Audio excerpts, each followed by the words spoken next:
Hi everybody and welcome to my 2-week late video about spells and wands. So my friend is going to be the test subject of all these spells, and I'm going to explain the stamina costs and stamina system of each spell. The stamina system will probably be changed soon, and I'll create a video explaining the changes. But here is the video.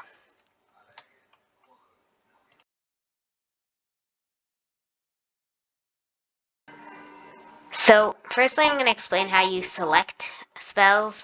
When you put an item in your offhand, you can toggle through spells. So currently it doesn't tell you what spell you just switched to, but I'm going to change that soon.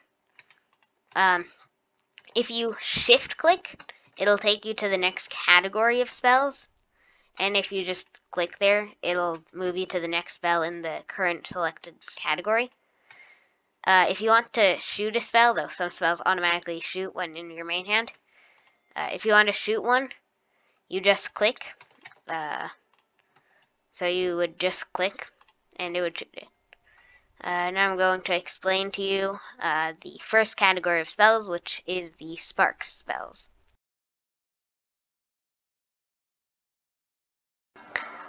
So the first category of spells are the spark spells, like I just said. And there's red sparks, orange sparks, yellow sparks, green sparks, purple sparks, and blue sparks in the colors of the rainbow. And they're not that useful on their own, although you probably, if I'll make an unlocking system for wands, then sparks will be the easiest ones to get. They would mainly be useful in multiplayer for signaling to your friends. Like, if my friend shot a blue spell, then that could be a signal to come, or danger, maybe it would be red. And you could even combine two different colors to create more complex signals. With more combinations, you would have more things to put. So overall, you don't use this very much in just combat, but when you want to have a team of players fighting against another team, it's extremely useful.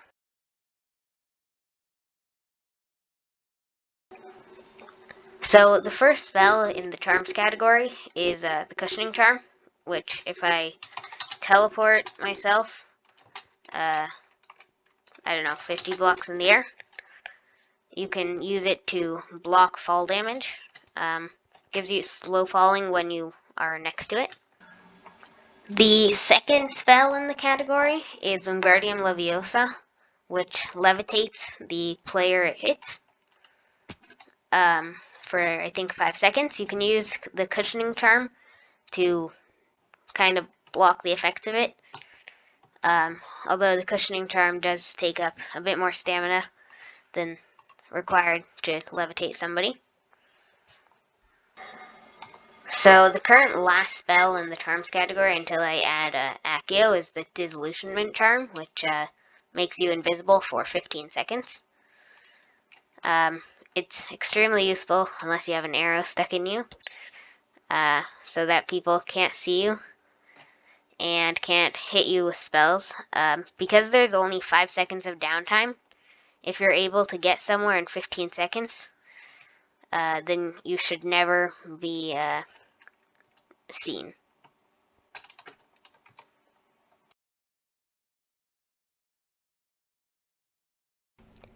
So the first spell in the Defense Against the Dark Arts category is Expelliarmus.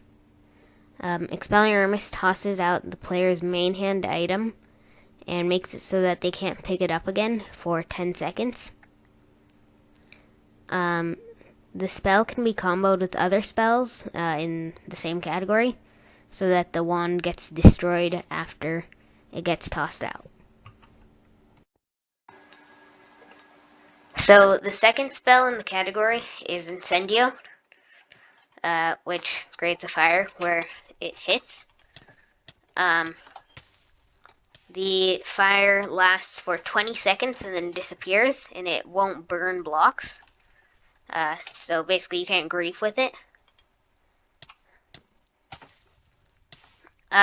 This is one of the spells that can be comboed with Expelliarmus, as my friend is going to demonstrate here. And yep, now I lost my wand. So the third spell in the category is Bombarda, which creates a small explosion, though if you aim it properly, it can deal a lot of damage and knockback. This is another one of the spells that can be comboed with Expelliarmus, because you can deal damage to the items and blow them up. So, the next spell in the Defense Against the Dark Arts category is Protego, which takes away 2 stamina every second. The spell can block other spells, assuming you have enough stamina to keep it active.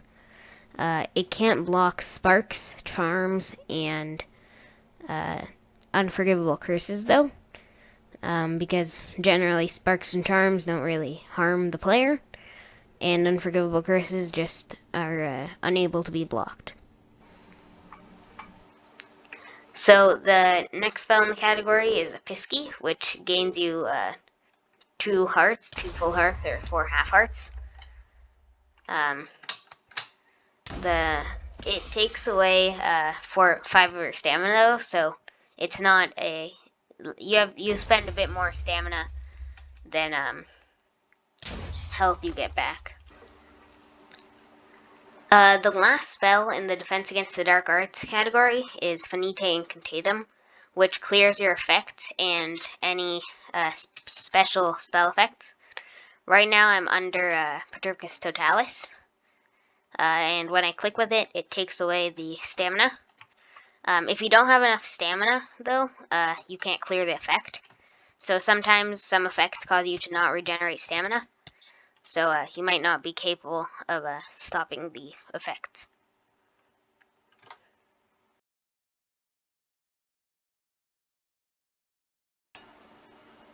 So the first spell in the Hexes category is Perturpicus Totalis. This one basically locks players' movement, doesn't let them jump, doesn't let them move. Their attacks still deal knockback, but almost no damage. You can't shoot spells, and you don't regenerate stamina. The only spell you can use, though, is Perturpicus Finite Incantatem, because it doesn't let you, or because it clears your effects. Right now, I'm under the effects. You can sometimes move by sprinting and jumping, but it doesn't move you very far. So, the next hex spell is the Bat Buggy Hex, which is not very practical, but it's extremely funny. It spawns, I think, 64 kind of ugly bats that disappear after around 10 seconds. You wouldn't use this very much in normal combat, though, but you can use it to distract people, and in a closed room, they could also get entity cramming, because there's 64 of them. So the next hex is the Stamina Curse, which disables the regeneration of stamina for 30 seconds. If I cast some spells, I won't regenerate. This is compatible with Finite Incantatem, so you'll be able to block the effects of it. So the next, or I guess the last hex is Sectum Sempra, which gives you Wither for a few seconds. I retextured it so it looks like that, and it says that it's Sectum Sempra in your inventory when you have the effect.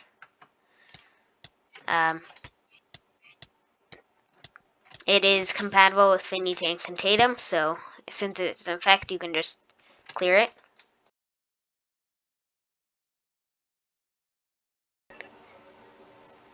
So the second spell, actually, of the Unforgivable Curses category is Crucio, which gives the player slowness, blindness, and poison, and I think nausea too. Nausea 5, which lasts for a bit longer than the spell. You can't get killed by it because it is poison, so it'll only get you down to half a heart. And you can clear the effects with Finita Incantatem, though you can't actually block it with Protego. So, the last spell I currently have is the one you probably know best, which is Avada Kedavra. It costs all your stamina and kills the other player. When you kill somebody, they also lose all their stamina, so you have to keep that in mind when fighting players. Alright, so that is all the spells, and I'll see you guys next time, either with Quidditch or an explanation of how spells actually work in the data pack.